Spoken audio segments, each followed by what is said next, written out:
Dýraþjónusta Reykjavíkur hefur vart undan að sækja dauða eða veika fugla sem smitast hafa af skæðri fuglainflúensu. Dýralæknir segist aldrei hafa séð neitt í líkingu við þennan faraldur. Ísraelsk stjórnvöld og Hamas-samtökin segja að viðræðum að ljúka stríðinu á Gaza miði áfram. Bandarísk stjórnvöld telja að samkomulag geti náðst í vikunni. 2 börn hafa brennst illa hér á landi við að fikta í flugeldum sem þau fundu úti. Lögreglumaður segir mikilvægt að fólk hendi afgöngum og skoteldum. 4 skip halda brátt til loðnuleitar og mikið í húfi fyrir útgerðir og sveitarfélög. Á Vopnafirði var tekjutapið 100 milljónir í fyrra og gæti þurft að hætta við framkvæmdir verði loðnubrestur annað árið í röð. Buxnalausi dagurinn var haldinn hátíðlegur í neðanjarðarlestum Lundúna í gær. Markmiðið að hafa gaman, segja skipuleggjendur.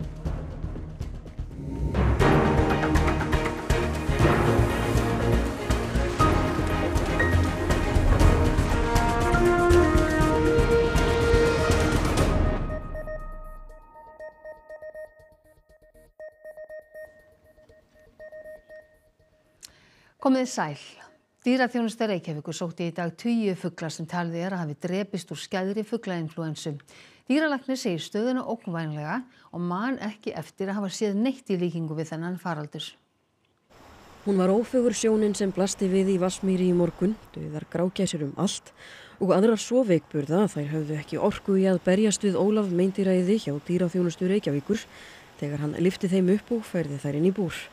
Sjálfur hefur hann aldrei sótt svo mörg dauð dýr á einu bretti á síðustu daga. Og við sinnum því að taka sýni úr þessu fyrir Matvælastofnun og þetta hefur stóraukist á undanförnum 2 vikum. Frá því að vera kannski upp í 5 á viku, upp í núna næstu 5 til 15 á dag. Talið að dýrin séu sýkt af fuglainflúensu sem kallast H5N5 og orðin skæð hér á landi. Matvælastofnun hafði opið helgina svo hægt hefði verið að taka á móti tilkynningum dauða fugla og fjöldi ábendinga bárust, fyrst og fremst af höfuðborgarsvæðinu. Þetta náttúrulega ógnvænleg staða, náttúrulega hræðilegt að það sé bara hrun í gæsastofnunum okkar á þessum stöðum. Þetta mikið magna fugli sem að deyja, sérstaklega grágæsir. Inflúensan hefur einnig greinst í álftum og þarna barst tilkynning veika álfta á Tjörninni sem sótt var hæl en þurfti að aflífa eins og aðra fugla sem smitast af fuglainflúensu. Hefur einhvern tíma séð eitthvað í líkingu við þetta? Ekki í svona miklu magni, nei. Gæsir að sjálfsögðu örmagnast á þessum tíma árs en þetta virðist vera nokkuð fríski fugla sem við erum að fá inn dauða. Þannig að við sjáum engin önnur möguleg einkenni á því af hverju þeir hafa dáið. Matvælastofnun vinnur á neyðarstigi og bendir fólki á að hafa samband við sitt sveitarfélag, sjáu það veika fugla og að sveitarfélagið komi dýrunum til hjálpars. Ábendingar staðsetningu dýrana megi koma til MAST. Þá ekki vitað til þess að fuglainflúensan berist í fólk, en því þó bent á að huga að persónulegum sóttvörnum. Fólk, almenningur, á ekki að vera að snerta eða eiga við bæði slasa eða veika fugla, alls ekki hræin. Í fyrsta skipti í langan tíma vonarglæta að bundinn verði endi á stríðið á Gaza. Ísraelsk stjórnvöld og Hamas-samtökin segja viðræðum miði áfram. 1 ár og 3 mánuðir eru liðnir frá því stríðið braust út á Gaza. Aðeins einu sinni hefur komist á vopnahlé í nóvember 2023. Nú hefur loks komist aftur skriður á viðræður. Progress was made. We see some progress in the negotiations. Israel wants a hostage deal. Israel is working with our American friends in order to achieve a hostage deal. Það sama kom fram í yfirlýsingu frá Hamas-samtökunum í dag og bandarísk stjórnvöld segja líkur á að samkomulag náist í þessari viku. Fulltrúar stríðandi fylkinga taka þátt í viðræðunum í Doha í Katar. Þar eru líka fulltrúar Joe Biden Bandaríkjaforseta og Donald Trump sem tekur við embættinu á mánudag. Everybody says that it's closer than ever, but we've been there before. It was closer than ever a few months ago, a few weeks ago. Over a year ago, it never came because Netanyahu doesn't want a ceasefire agreement. نسمع كل يوم في مفاوضات وكل يوم في طنطنة وهذا لكن مش شايفين حاجة. كل يوم كل مرة بتفشل. إحنا لما نشوف على أرض الواقع اللي بصير بنصدق إحنا كنا في هدنة. Næstu klukkustundir og næstu dagar eftir að skipta sköpum hafa ísraelskir miðlar eftir ónafngreindum heimildarmönnum. En á meðan halda árásir Ísraelshers áfram af fullum þunga. Minnst 45 hafa verið drepin á Gaza í dag. Rauð viðvörun enn í gildi í Kaliforníu þar sem stjórnlausir skógareldar halda áfram að valda mikilli eyðileggingu. 24 eru látnir, hið minnsta. Eldarnir hafa geisað í tæpa viku og smám saman samfélagið í Los Angeles ýmist að jafna sig eða að venjast ástandinu. Velflestir skólar í borginni voru til að mynda opnaðir aftur í dag. Líf margra hefur þó verið lagt í rúst. Tugir þúsunda hafa mist allt sitt og fjöldi fólks hefur mist ástvini. Loftmyndir sýna best hvernig heilu hverfin hafa þurrkast út. Hlutar Los Angeles borgar eru eins og eftir sprengjuárás. Mörgum hefur verið hleypt aftur inn á rýmingasvæði og þar eru sumir heppnir og aðrir óheppnir. Total miracle. Us and our two houses on both sides of us and right there made it. And a couple up the street on the edge. I think everything in the middle was just 1,000 degrees and didn't stand a chance. We're just moving out, getting all our stuff out of here, trying to save it in case the fires come back and all burns down. I was looking for a Rolex watch, which didn't look like this. It was gorgeous and beautiful when it was new. And I was looking for my Cartier bracelets. It's really important to me, very important to me. That's why we came down here to sift through this revel. People are saying, I just want to go look at my house and I want to see what's left.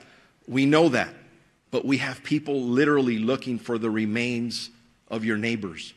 Please be patient with us. Stærsti eldurinn sem kendur við Palisades geisar enn og það nærri stjórnlaust. Slökkviliðið hefur tekist að koma böndum á elda í öðrum hverfum.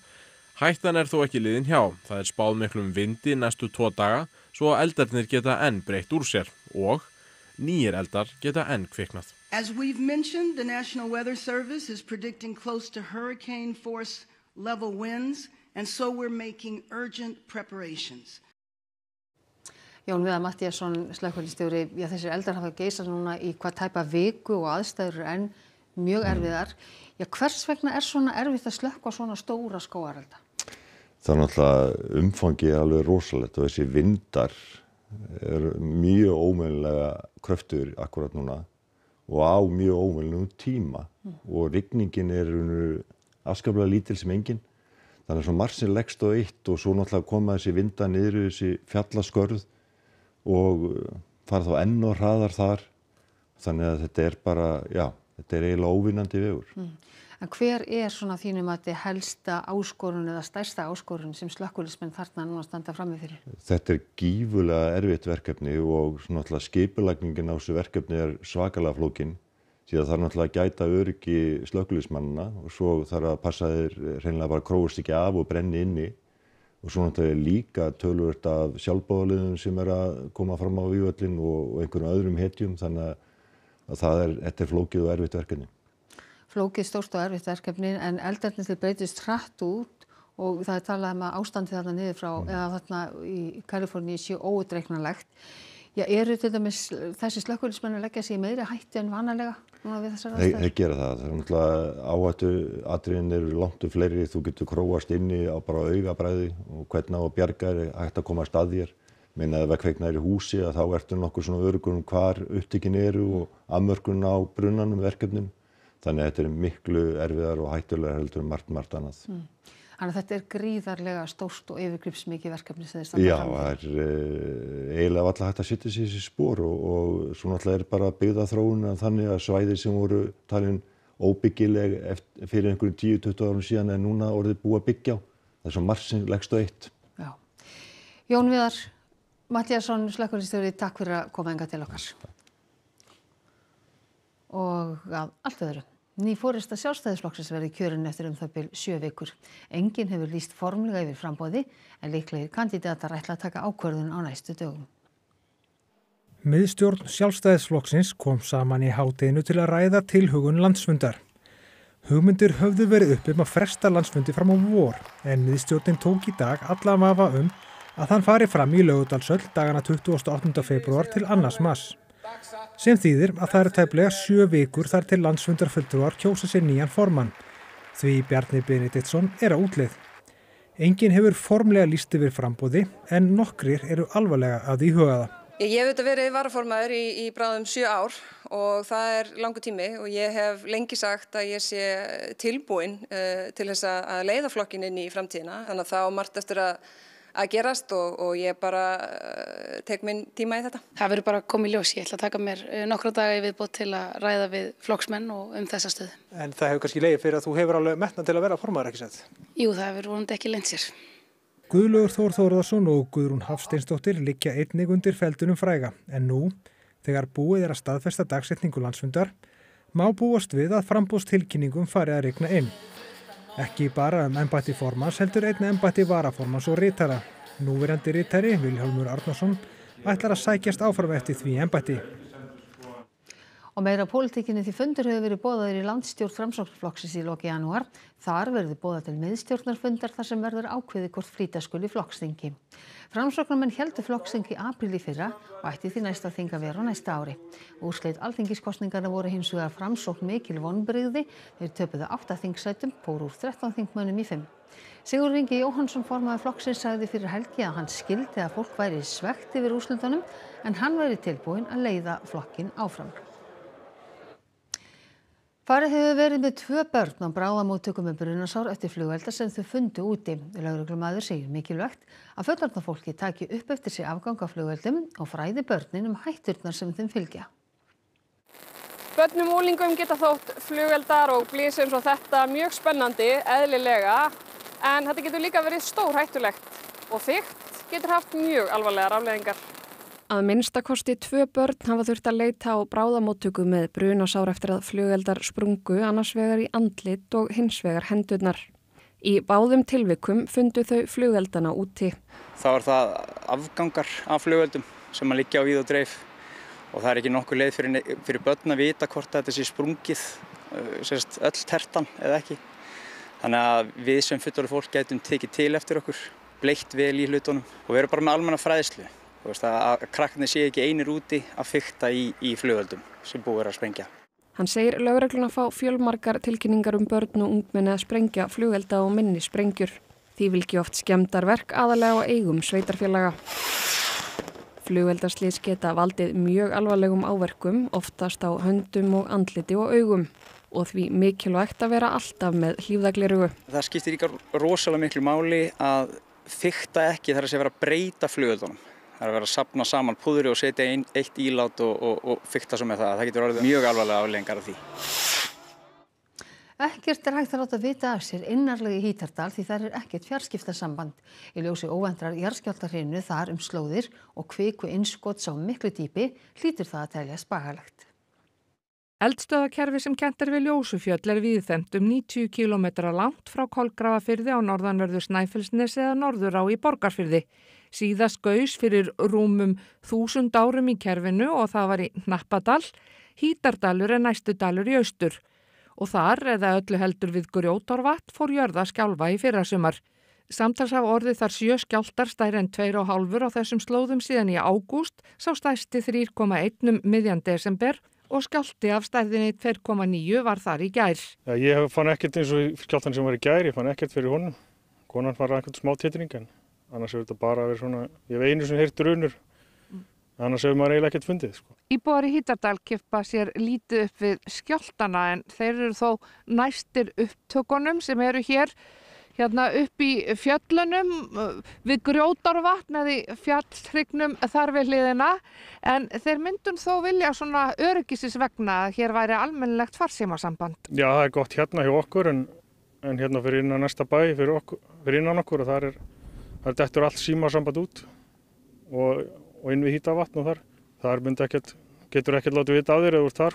Þegar risastór aurskriða féll í Hítardal 2018 munu viðbragðsaðilar hafa átt erfitt með að ná þar fjarskiptasambandi og ferðafólk áttar sig ekki á að það er alveg sambandslaust innst í dalnum.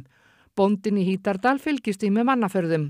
Ef hann sér að fer einhver inn eftir framhjá og þá voru hann að fóra að gá, ef þeir skilja sér ekki tilbaka, það er ekki hægt að hringja það. Nýbúið er að stika gönguleið upp við Grjótárvatn og á milli vatnana í kring og þangað sækir göngufólk. Veðurstofan ætlar að auka vöktun og telur ástæðu skjálftana líklegast vera kviku innskot á miklu dýpi en að engar vísbendingar sýni að kvika sé á leiðinni til yfirborðs. Fjölskyldan á Staðarhrauni er vel meðvituð enda er hún með hraunjaðarinn í túnfætinum. Þeir hafa stundum grínast með það hérna í sveitinni að hvað afiði minn var heppinn hérna þegar hann byggði húsið að hraunið stoppaði rétt ára að fara á húsið. En hraunið náttúrulega aðeins eldra. Já, eitthvað aðeins. Kínverskt verkafólk sem saumar föt fyrir tískurisann Shein vinnur sumt 75 klukkustundir á viku og jafnvel alla daga vikunnar. Þetta kemur fram í rannsókn BBC sem var birt í dag. Sannleikurinn á bakvið 1700 króna flíkina þína yfirskrift umfjöllunar BBC. BBC fór til Guangzhou í suðvesturhluta Kína þar sem fjöldi fólk situr og saumar flíkur fyrir Shein. Samkvæmt rannsókn BBC vinnur fólk alltaf 75 klukkustundir á viku. Margir vinna 10 til 14 tíma á dag og einn viðmælenda BBC vinnur alla daga vikunar. Það brýtur í bága við kínversk lög því samkvæmt þeim meðal vinnuvika 44 klukkustundir og fólk á að fá minnst einn frídag í viku. It's clear that it's illegal and it violates basic human rights. So it's a human rights issue. It's an extreme form of exploitation that happens. And this needs to be visible. People need to know. En viðmælendur BBC tala ekki að vera neyddir til að vinna svona mikið. Þau sitja við saumavélarnar til að vinna fyrir salti í grautinn. 我觉得心会越做越强，越做越好。因为这主要是军师让军师到位，你供应商是什么等级是什么时候到位。 Shein hefur stækkað mikið síðustu ár og milljón sendingar fara frá fyrirtækinu á hverjum degi. Áður hefur verið fjallað rannsóknir sem sýna mun meira magn eiturefna í fatnaði frá Shein en leyfilegt í textíl sem seldur í Evrópu. Og nánari fjallað það og vinsældir netverslana á borð við Shein í Kastljósi í kvöld. Mikið í húfi að loðnan finnist á Vopnafirði gæti þurft að hætta við framkvæmdir verði loðnubrestur annað árið í röð. Þrýst á ríkið að leggja meira í leit að loðnutorfum. Engin upphafskvóti var gefin út í loðnu fyrir vertíðina en oft hefur næg loðna fundist eftir áramót og þá verið gefin út kvóti. Hafrannsóknastofnun og útgerðir hefja loðnuleitina á næstu dögum. Mikið í húfi fyrir sveitarfélögin og á Vopnafirði var gerð bjartsýn fjárhagsáætlun sem gerir ráð fyrir loðnuvertíð.